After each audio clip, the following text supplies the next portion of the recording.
అంజలిదేవి ఇక లేరు.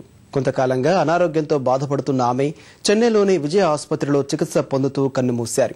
అంజలిదేవి మృతి పట్ల తెలుగు ప్రేక్షక లోకం, సినీ పరిశ్రమ తీవ్ర దిగ్భ్రాంతి వ్యక్తం చేశాయి. తెలుగు సినీ పరిశ్రమ మరో తారను కోల్పోయింది.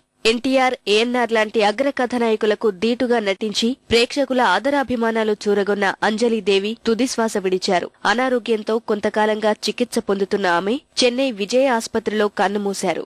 తూర్పు గోదావరి జిల్లా పెద్దాపురంలో జన్మించిన అంజలిదేవి వయస్సు 86 ఏళ్లు. 1940లో ఎల్వి ప్రసాద్ నిర్మించిన కష్టజీవి చిత్రంలో తొలిసారి కథానాయికగా నటించిన ఆమె దశాబ్దాల తెలుగు సినీ చరిత్రకు ప్రత్యక్ష సాక్షిగా నిలిచారు. తెలుగులోనే 350కి పైగా చిత్రాల్లో నటించిన అంజలిదేవి కన్నడ, తమిళ, హిందీ భాషల్లోనూ తనదైన ముద్ర వేశారు. మేటి నటనకు గాను ఎన్నో పురస్కారాలు అందుకున్నారు.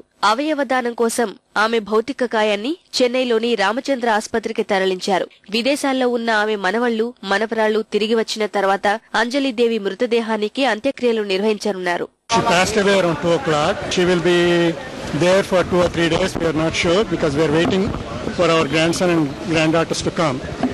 After that, we'll decide a date and it will be done at her own residence. Anjali Devi మృతి పట్ల తమిళనాడు గవర్నర్ రోసయ్య, ఆంధ్రప్రదేశ్ ముఖ్యమంత్రి కిరణ్ కుమార్ రెడ్డి, కేంద్ర మంత్రి చిరంజీవి సంతాపం తెలిపారు. వెండితెర సీతమ్మ ఇక లేరన్న వార్త తెలుసుకున్న సినీ రంగ ప్రముఖులు విషాదంలో మునిగిపోయారు. అంజలిదేవితో కలిసి పనిచేసిన క్షణాల్ని గుర్తు చేసుకున్నారు.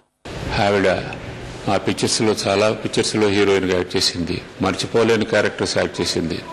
రెండోది పిక్చర్స్ లో చేయటమే కాకుండా కూడాను చాలా ఒక ఫ్యామిలీ మెంబర్ లాగాను వెలుగుతూ షూటింగ్ వచ్చినప్పుడు కోఆపరేషన్ కానివ్వండి, ఇప్పుడున్న ఫంక్షన్స్ పోయినా కానీ చాలా ఇదిగా ఉండేది. అలాంటి మేడం ఈరోజు చనిపోవటం చాలా దురదృష్టకరంగా భావిస్తున్నాను. రాముడు అంటే రాముడు, మా ఎన్టీ రామారావు గారు, సీత అంటే సీత, అంజలిదేవి అనే రోజుల్లో ఆ రోజుల్లో అందరినీ ఒప్పించి మెప్పించిన ఆవిడ ఈ రోజున శ్వాసకు శ్వాస వ్యాధితో పోయారంటే చాలా బాధాకరం. ఈ నిర్మాత కంటే ఎంత మర్యాద ఇవ్వాలో తెలిసిన నటిమణి అంజలిదేవి గారు.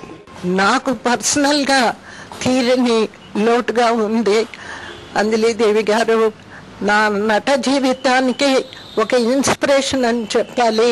ఒక విధంగా అంజలిదేవి గారు నా నటనకి గురువు లాంటి వాళ్లే అని చెప్పొచ్చు.